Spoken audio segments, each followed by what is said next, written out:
Bonjour et bienvenue dans l'entretien de France 24. Notre invité aujourd'hui était jusqu'à il y a peu quelqu'un qui fuyait la lumière et les journalistes d'ailleurs à tout prix. Après des années à faire des affaires mais aussi à servir d'intermédiaire et de négociateur dans des affaires hautement sensibles au Moyen-Orient et surtout en Afrique, il a finalement décidé de jeter le masque. Son rôle dans les négociations qui ont précipité la fin de l'apartheid en Afrique du Sud ont fait l'objet d'un film, Le complot pour la paix, et ils sont aussi désormais partie d'un livre de mémoire qui est publié ces jours-ci chez Fayard, Ni vu ni connu, ma vie de négociant en politique de Chirac et Foccart à Mandela. Jean-Yves Olivier, merci d'avoir accepté notre invitation. Merci de m'avoir invité. Alors je vais un petit peu retracer rapidement votre parcours atypique. Vous êtes né en Algérie, vous avez vécu le traumatisme, comme vous l'appelez, du retour en France. Vous avez même fait un petit peu de prison en France en raison de soupçons de liens avec l'OAS. Vous avez finalement commencé une carrière dans le trading de céréales et ça vous a amené à rencontrer beaucoup de dirigeants de par le monde, mais aussi Jacques Foccart, le monsieur Afrique pendant des années ici en France, les services français, Jacques Chirac notamment. Vous avez été un de ces visiteurs de soir, comme on les appelle. Et vous, dans votre livre, on croise Kadhafi, Mobutu, Houphouët-Boigny et bien d'autres. Mais évidemment, j'allais dire, le nœud du sujet, c'est ces négociations secrètes que vous menez largement par vous-même pour précipiter la fin de l'apartheid. Je vais d'abord commencer par un épisode. En 1985, vous tentez de faire libérer Nelson Mandela à travers une négociation avec la Côte d'Ivoire. À l'époque, c'est Félix Houphouët-Boigny qui est au pouvoir. Oui, à cette époque-là, c'était une tentative qui était purement française, c'est-à-dire qui était impliquée dans cette négociation, dans cette approche de négociation, Jacques Foccart, bien sûr, vous l'avez cité, mais Jacques Chirac et Pierre Messmer. Et on a essayé d'une façon discrète de voir dans quelle mesure on pourrait convaincre le gouvernement sud-africain de libérer Mandela et en contrepartie de permettre au gouvernement africain d'avoir la reconnaissance qu'il allait pouvoir évoluer et cette reconnaissance allait lui être donnée par les pays africains eux-mêmes. Malheureusement, cette tentative de négociation, qui était bien partie, s'est mal terminée et tout a été rompu. Pourquoi, en fait ?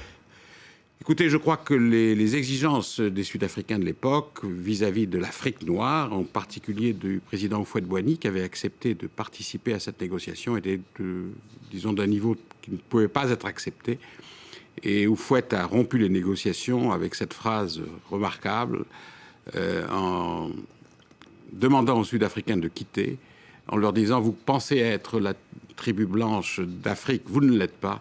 En Afrique, il n'y a pas une case dans un village où il y a marqué prison. » Alors, vous, malgré tout, vous continuez à faire des affaires, à voyager, à rencontrer, mais vous avez cette idée qui germe à la fin des années 80 où l'Afrique australe est le théâtre de la guerre froide. Il y a des mouvements marxistes, des guérillas qui s'opposent avec le soutien d'un côté de l'Union soviétique, de Cuba avec des soldats sur place, de l'autre l'Afrique du Sud, les États-Unis. Et vous essayez de dénouer tout cela. Expliquez-nous un petit peu comment ça s'est passé, comment vous avez contribué à ramener la paix, puis peut-être aussi à précipiter la fin de l'apartheid. Je crois que ce qui est apparu très vite chez moi, c'est que le problème sud-africain n'était plus un problème uniquement limité aux frontières de l'Afrique du Sud de l'époque. Et c'est quelquefois un défaut que beaucoup de gens ont, c'est de penser que les solutions sont intramuros, alors que c'est un petit peu ce qui se passe à l'extérieur d'un pays en crise, où la solution peut être trouvée. En l'occurrence, le reste de cette Afrique est en fait une Afrique qui est l'objet de la guerre froide. De véritables batailles ont lieu par proxy interposé entre la Russie et l'Amérique. Et l'objectif que j'ai essayé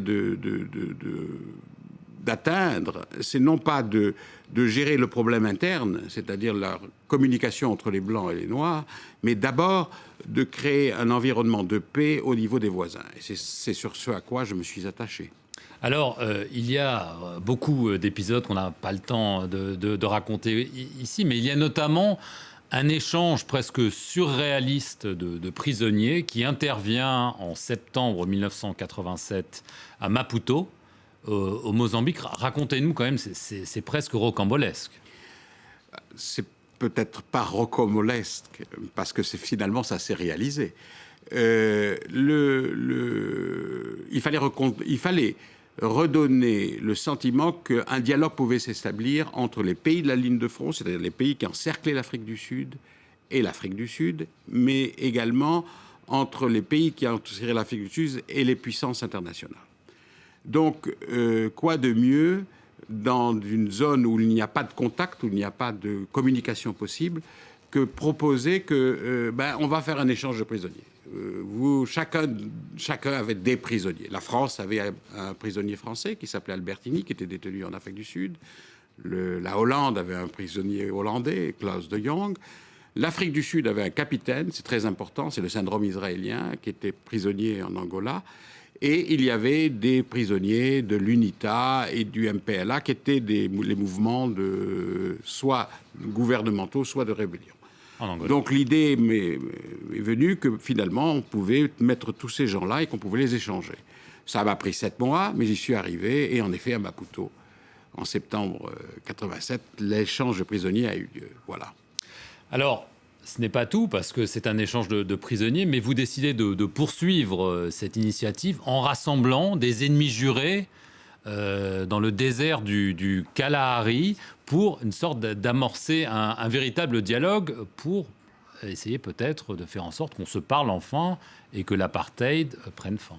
Le problème qui se posait en Afrique du Sud à l'époque était qu'on n'offrait pas de solution à la minorité blanche. On l'acculait dans un corner, comme on dit, dans un coin, et il n'y avait pas de solution de survie à cette minorité blanche. C'était où elle perdait, où elle gagnait. C'est-à-dire qu'en fait, comme toujours dans les guerres civiles, le drame, c'est quand l'une des parties détruit l'autre partie. Donc il fallait absolument convaincre les Blancs qu'il y avait une voie de sortie et qu'ils avaient une place dans la nouvelle Afrique du Sud, ce qui est d'ailleurs arrivé. Pour cela, il fallait là aussi que l'Afrique s'implique et qu'un dialogue s'établisse entre toutes les parties.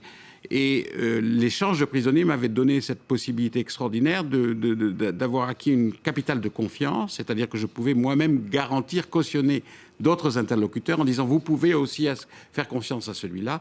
Et j'ai pu les rassembler secrètement pendant 3 jours, sans agenda, dans un désert, et alors que les batailles continuaient et que la guerre était liée. Et de cela est sortie l'idée que l'on pouvait régler le problème sud-africain en Afrique, à Brazzaville en l'occurrence. Voilà, ça a été donc le protocole de le Brazzaville. Le fameux protocole de Brazzaville. Voilà, qui a mis fin à la guerre en Angola et précipité l'indépendance de la Namibie. C'était un grand accord diplomatique. Rapidement, vous rencontrez aussi Frédéric de Klerk. Oui, parce que... Et vous lui faites rencontrer des Occidentaux.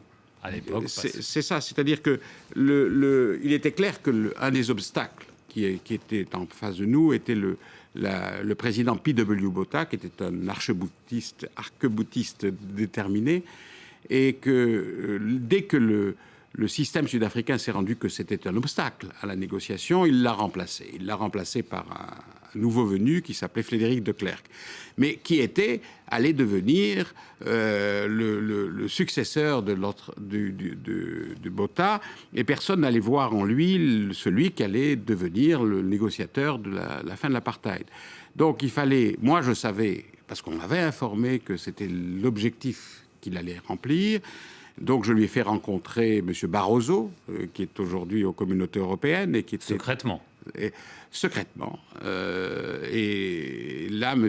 de Klerk a expliqué à M. Barroso comment il allait gérer le problème de l'apartheid, ce qui m'a permis après de faire accepter qu'il soit reçu officiellement par le président Mitterrand, en tout premier, enfin presque, puisqu'il était allé juste au Portugal avant d'aller voir Mme Thatcher.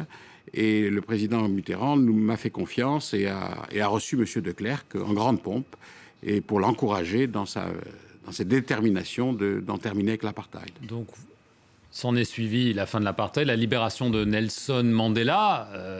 Vous n'y êtes pas impliqué directement. Vous avez été accusé à l'époque de faire des affaires, d'être proche des milieux sud-africains de l'apartheid. Mais en même temps, vous dites que Nelson Mandela, son ex-femme Winnie, ont après coup reconnu vos efforts. C'est un petit peu particulier d'être aimé des deux côtés. Écoutez, en tous les cas, ça m'est arrivé. Puisque Winnie, non. Winnie, c'était pendant tout l'exercice que je faisais. Je la tenais informée de mes tentatives. Et nous sommes devenus très grands amis et nous le sommes restés. Mandela, il ne pouvait pas savoir. Il était en prison, il n'était pas du tout informé. Mais dès que le Mandela a appris que mon rôle, il m'a fait l'immense honneur de m'élever dans la plus haute décoration de son pays. Est-ce qu'aujourd'hui, vous êtes optimiste sur cette Afrique du Sud? Vous dites que vous espériez un atterrissage en douceur. Est-ce que vous pensez qu'on y est arrivé ou qu'on risque un dérapage? Écoutez, pour ne pas plagier un ancien président français, je dirais qu'il faut donner le temps au temps. L'objectif est là, l'intention est là. Je pense que Mandela est mort en ayant un rêve. Est-ce que ce rêve est réalité aujourd'hui? Peut-être pas, mais faisons tout pour qu'il le devienne. Jean-Yves Olivier, merci. Il y a encore plein d'histoires croustillantes à découvrir dans ce livre qui est donc publié chez Fayard, Ni vu ni connu. Merci à vous d'avoir regardé l'entretien sur France 24. Restez-y pour plus d'informations.